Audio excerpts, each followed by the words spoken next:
Hello guys, today I'm going to tell you about that SKYAI token.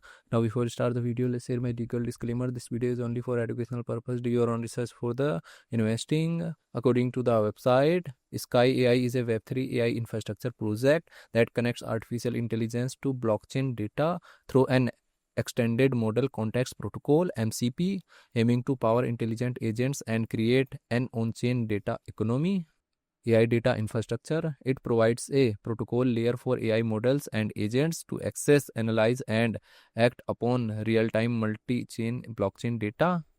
Extended Model Context Protocol (MCP). The core technology is an extended version of Anthropic MCP designed to normalize and serves structured on-chain data to large language model LLMs, multi-chain data and marketplace. It aggregates over 10 billion rows of data from chains like BSC and Solana, with a planned marketplace for data liquidity where providers can monetize their servers.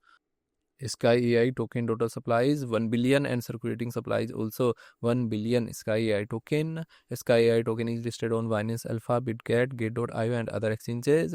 If I share my opinion with you, then this project up to 80% chances that it is a legit or good project. So guys, don't take my opinion as a financial advice. Do your own research for the investing. Thanks for watching.